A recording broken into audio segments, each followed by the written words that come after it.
Radio live news update brought to you by Josco jewellers ഷോറൂമുകളിൽ സ്വർണ്ണ വജ്രാഭരണങ്ങൾക്ക് ഓഫറുകളുടെയും സമ്മാനങ്ങളുടെയും വിരുന്നൊരുക്കി ജൂൺ 21 മുതൽ ഗ്രാൻഡ് NRI ഗോൾഡൻ ഫെസ്റ്റ്. നമസ്കാരം, ലൈവ് ന്യൂസ് അപ്ഡേറ്റിലേക്ക് സ്വാഗതം. വാർത്തകളുമായി അരുൺ.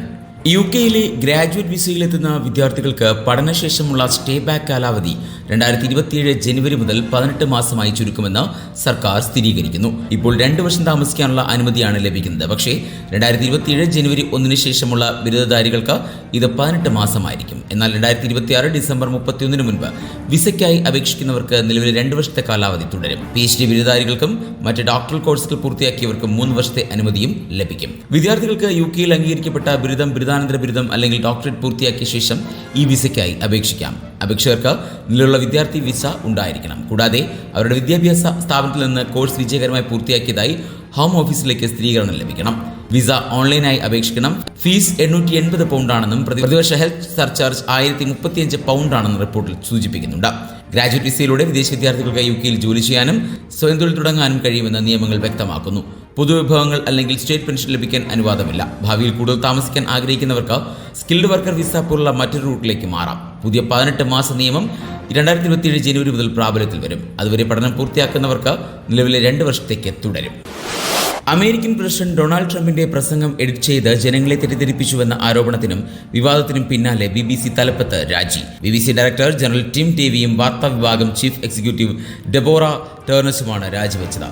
വിഷയത്തിൽ BBCക്കുള്ളിലെ memo BBC editorial standards committee മുൻ ഉപദേഷ്ടാവ് മൈക്കൽ പ്രോസ്കോട്ടിൽ നിന്ന് ചോർന്ന് ദി ടെലിഗ്രാഫ് വാർത്തയാക്കിയിരുന്നു. ഇതോടെയാണ് സംഭവം പുറത്തുവരുന്നത്. കഴിഞ്ഞ വർഷം സംപ്രേഷണം ചെയ്ത ട്രംപ് എ സെക്കൻഡ് ചാൻസ് എന്ന BBC പനോരമ ഡോക്യുമെന്ററിയിൽ ഉൾപ്പെടുത്തിയ ട്രംപിന്റെ പ്രസംഗത്തെ ചൊല്ലിയാണ് ആക്ഷേപമുയർന്നത്. 2021 ജനുവരിയിൽ ക്യാപിറ്റൽ ഹിൽ കലാപത്തെ പ്രോത്സാഹിപ്പിച്ചെന്ന് തോന്നിപ്പിക്കുന്ന രീതിയിൽ ട്രംപിന്റെ പ്രസംഗം എഡിറ്റ് ചെയ്ത് എന്നായിരുന്നു ആരോപണം. ട്രംപിന്റെ 2 വ്യത്യസ്ത പ്രസംഗങ്ങൾ എഡിറ്റ് ചെയ്ത് ഒന്നാക്കി മാറ്റുകയും ഇത് ഡോക്യുമെന്ററിയിൽ ചേർത്ത് ജനങ്ങളെ തെറ്റിദ്ധരിപ്പിച്ചുവെന്നുമാണ് ആരോപണം ഉയർന്നത്. ചില തെറ്റുകൾ സംഭവിച്ചിട്ടുണ്ട് എന്നും ഡയറക്ടർ ജനറൽ എന്ന നിലയിൽ ഉത്തരവാദിത്തം ഏറ്റെടുക്കുന്നുവെന്നും ടിം ഡേവിഡ് പ്രതികരിച്ചു. പ്രസിഡന്റ് ട്രംപിന്റെ പ്രസംഗം എഡിറ്റ് ചെയ്തതുമായി ബന്ധപ്പെട്ട വിവാദം ഏറെ സ്നേഹിക്കുന്ന BBC എന്ന സ്ഥാപനത്തെ മോശമായി ബാധിച്ചു. തെറ്റുകൾ സംഭവിച്ചിട്ടുണ്ട്, എന്നാൽ സമീപകാലത്തായി BBC പക്ഷപാതമായി പെരുമാറുന്നു എന്ന ആരോപണങ്ങൾ തെറ്റാണെന്നും ഡെബോറ ടേർണസ് അഭിപ്രായപ്പെട്ടു. UK ആശുപത്രികളെ കീഴടക്കി മാരകമായ ഫംഗസ് ബാധ പടർന്നു പിടിക്കുന്നതായി ചോർന്ന ഗവൺമെന്റ് രേഖകൾ.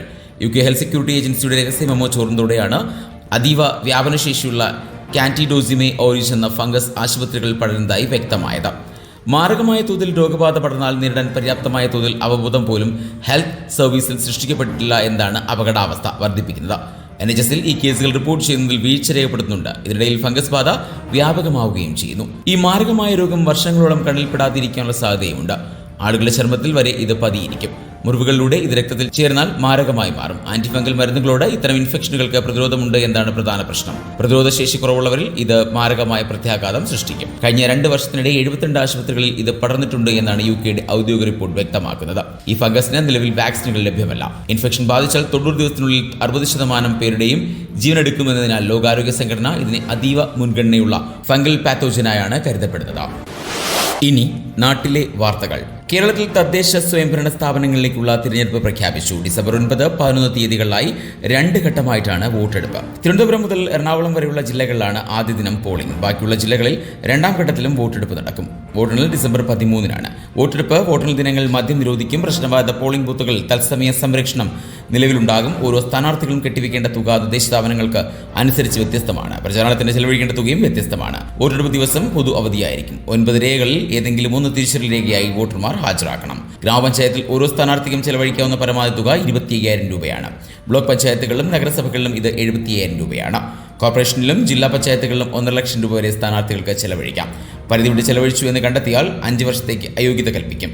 ചെലവ് കണക്ക് തിരഞ്ഞെടുപ്പ് കഴിഞ്ഞ് 30 ദിവസത്തിനകം സമർപ്പിക്കണം. ഓൾ ഇന്ത്യ ടൂറിസ്റ്റ് പെർമിറ്റ് വാഹനങ്ങൾക്കെതിരെ തമിഴ്നാട്, കർണാടക സംസ്ഥാനങ്ങളിൽ അന്യായ നികുതി ഈടാക്കൽ, കനത്ത പിഴ ചുമത്തൽ, വാഹനങ്ങൾ സീസ് ചെയ്യൽ തുടങ്ങിയ നിയമവിരുദ്ധ നടപടികൾ തുടരുന്ന സാഹചര്യത്തിൽ കേരളത്തിൽ നിന്നുള്ള എല്ലാ ടൂറിസ്റ്റ് ബസ്സുകളുടെയും തമിഴ്നാട്, കർണാടക സർവീസുകൾ തിങ്കളാഴ്ച വൈകിട്ട് 6 മണി മുതൽ നിർത്തിവെക്കാൻ ലക്ഷറി ബസ് ഓണേഴ്സ് അസോസിയേഷൻ സംസ്ഥാന സമിതി തീരുമാനിച്ചു. ഈ തീരുമാനം പ്രതിഷേധമല്ല, മറിച്ച് വാഹന ഉടമകൾക്കും ഡ്രൈവർമാർക്കും യാത്രക്കാർക്കും സുരക്ഷ ഉറപ്പാക്കാനുള്ള നിർബന്ധ നടപടി മാത്രമാണെന്ന് സംസ്ഥാന president AJ Reejas, general secretary Manish Sasidharan എന്നിവർ അറിയിച്ചു. ഉത്തർപ്രദേശിലെ എല്ലാ വിദ്യാഭ്യാസ സ്ഥാപനങ്ങളിലും ദേശീയ ഗീതമായ വന്ദേ മാതരം ആലപിക്കുന്നത് നിർബന്ധമാക്കുമെന്ന് മുഖ്യമന്ത്രി യോഗി ആദിത്യനാഥ്. ഗോരഖ്പൂർ ക്ഷേത്രത്തിലെ പരിപാടിയിൽ പങ്കെടുക്കുന്നതിനിടെയാണ് മുഖ്യമന്ത്രിയുടെ പ്രഖ്യാപനം. വന്ദേമാതരത്തിനെ എതിർക്കുന്നതിൽ അർത്ഥമില്ല, അതിനെ എതിർത്തതാണ് ഇന്ത്യ വിഭജനത്തിന് കാരണമായതെന്നും യോഗി ആദിത്യനാഥ് പറഞ്ഞു. ദേശീയ ഗീതവുമായി ബന്ധപ്പെട്ട രാഷ്ട്രീയ സംഘർഷങ്ങൾക്കിടെയാണ് പ്രഖ്യാപനം. 1937 വന്ദേമാതരത്തിലെ പ്രധാന വരികൾ ഒഴിവാക്കിയതാണ് വിഭജനത്തിന് കാരണമായതെന്ന് പ്രധാനമന്ത്രി നരേന്ദ്രമോദി പറഞ്ഞു. തിരുവിതാംകൂർ ദേവസ്വം ബോർഡ് പ്രസിഡന്റായി കെ ജയകുമാറിനെ നിയമിച്ചുകൊണ്ടുള്ള ഉത്തരവ് പുറത്തിറക്കി സംസ്ഥാന സർക്കാർ. 2 വർഷത്തേക്കാണ് നിയമനം. വെള്ളിയാഴ്ച മുതലാണ് ഉത്തരവ് പ്രാബല്യത്തിൽ വരിക. ശബരിമല സ്വർണ്ണക്കൊള്ളയുമായി ബന്ധപ്പെട്ട നിലവിലെ ബോർഡ് പ്രസിഡന്റ് ഉൾപ്പെടെയുള്ളവർക്കെതിരെ ഹൈക്കോടതി പരാമർശം വന്ന സാഹചര്യത്തിലാണ് രാഷ്ട്രീയത്തിന് പുറത്തുനിന്നൊരാളെ പ്രസിഡന്റാക്കാനുള്ള തീരുമാനമെടുത്തത്. മുൻമന്ത്രി കെ രാജുവിനും ദേവസ്വം ബോർഡ് അംഗമായി നിയമനം നൽകിയിട്ടുണ്ട്. ഇനി സ്പോർട്സ് വാർത്തകൾ. ലാലിഗയിൽ സെൽറ്റ വിഗോയ്ക്കെതിരെ നടന്ന ആവേശകരമായ മത്സരത്തിൽ ബാഴ്സലോണ മിന്നുന്ന വിജയം സ്വന്തമാക്കി. രണ്ടിനെതിരെ 4 ഗോളുകൾക്കാണ് ബാഴ്സലോണ വിജയിച്ചത്. സൂപ്രതാരം റോബർട്ട് ലെവൻഡോവ്സ്കിയുടെ ഹാട്രിക്കാണ് ബാഴ്സയുടെ വിജയത്തിൽ നിർണായകമായി മാറിയത്. ലെവൻഡോവ്സ്കിയെ കൂടാതെ കൗമാര താരം ലാമിൻ യമാലും ബാഴ്സലോണയ്ക്കായി വലകുലുക്കി വിജയമുറപ്പിച്ചു. മത്സരത്തിന്റെ തുടക്കത്തിൽ തന്നെ ബാഴ്സലോണ ലീഡെടുത്തു. 10-ാം മിനിറ്റിൽ ലഭിച്ച പെനാൽറ്റി ലക്ഷ്യത്തിലെത്തിച്ച് റോബർട്ട് ലെവൻഡോവ്സ്കി ബാഴ്സലോണയ്ക്ക് ലീഡ് നൽകി. എന്നാൽ അധികം വൈകാതെ തന്നെ സെർജിയോ കെരേറ്റ സെൽറ്റ വിഗോയെ സമനിലയിൽ എത്തിച്ചു. 37-ാം മിനിറ്റിൽ ലെവൻഡോവ്സ്കി വീണ്ടും വലകുലുക്കി ബാഴ്സയെ മുന്നിലെത്തിച്ചെങ്കിലും 43-ാം മിനിറ്റിൽ ബോഹ ഇഗ്നേഷ്യസിലൂടെ സെൽറ്റ വിഗോ വീണ്ടും സമനില ഗോൾ കരസ്ഥമാക്കി.